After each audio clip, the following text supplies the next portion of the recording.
भगवान शंकर की पूजन करो, वो ठीक हो जाएंगे। शंकर जी की पूजा तो हम करते हैं रोज।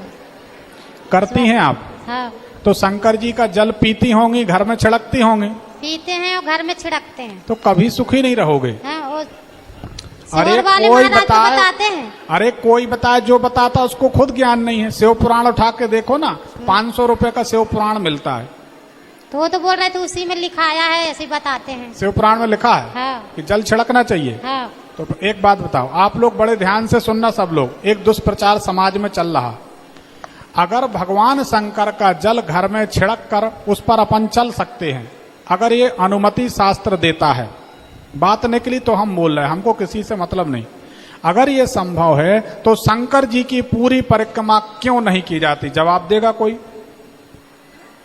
कोई बोलेगा? नहीं बोल सकता। हम बता रहे, शंकर जी की परिक्रमा इसलिए नहीं करते कि शंकर जी की परिक्रमा करेंगे तो जलाधारी जहां से जल गिरता है उस जल को लांघ दिया जाएगा, और जिस दिन मनुष्य शंकर जी का जल लांघ देता है उसी दिन उसके समस्त पुण्य क्षीण हो जाते हैं। हम आपको एक और उदाहरण देते, एक पुष्पदंत अभी लगा के देख लो यूट्यूब में, पुष्पदंत विरचित शिव महिमन स्तोत्र। शिव महिमन स्तोत्र की रचना किसने की थी? पुष्पदंत ने। पुष्पदंत ने रचना क्यों की थी हम बताए देते हैं। पुष्पदंत एक यक्ष भगवान शंकर का पुजारी मृत्यु लोक में आकर एक राजा के बगीचे से फूल तोड़ता था चोरी से। राजा के गुरु ज्योतिषी थे, अच्छे जानकार थे।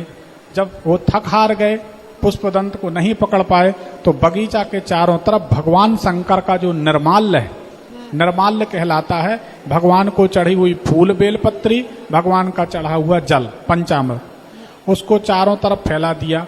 पुष्पदंत जैसे ही ऐसे हवा से उतरते हुए आसमान से सीमा बॉर्डर पार की, पुष्पदंत जमीन में उतर गया, फूल तोड़े। जब उड़ने की इच्छा जाहिर की तो पुष्पदंत नहीं उड़ पाया। जब नहीं उड़ सका तो भगवान शंकर के शिव महिमन स्तोत्र की रचना करी। शिव महिमन स्तोत्र की रचना की, भगवान शंकर प्रकट हो गए। बोले प्रभु मेरी क्या गलती, आज मेरी समस्त सिद्धियां पुण्य क्षीण हो गए। बोले दो गलती। पहली गलती तुम्हारी ये है कि तुमने हमारा निर्माल्य लांघ दिया, इसलिए तुम्हारी सिद्धियां पुण्य खत्म हो गए।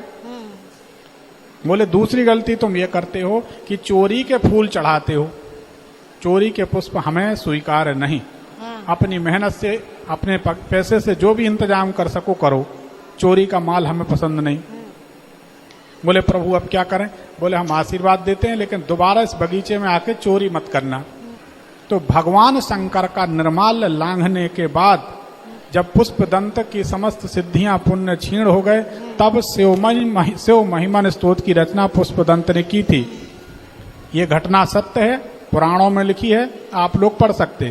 फिर आप शिव पुराण उठाइए। अरे 500 रुपए खर्च करने लायक तो कोई भी है, 500 रुपए खर्च करो ना। आप उठा के देखो, एक शिव पुराण की प्रति, एक शिव पुराण खरीद लो और देख लो उसमें कहां लिखा है कि भगवान शंकर का जल चरणों में फेंकना चाहिए? कहां लिखा?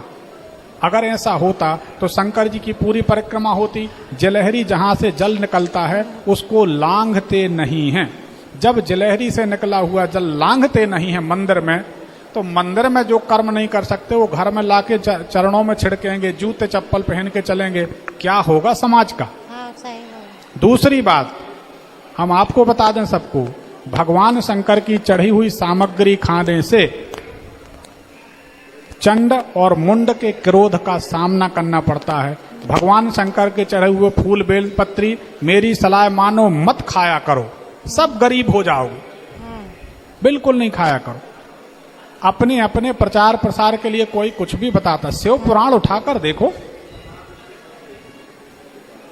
विद्येश्वर संहिता में शिव पुराण में साफ लिखा है कि भगवान शंकर का चढ़ा हुआ प्रसाद खाने से चंडेश्वर के क्रोध का सामना करना पड़ेगा। शंकर जी के गण का क्रोध कौन झेल पाएगा? मेरी सलाह मानो, आप लोग मत पिया करो।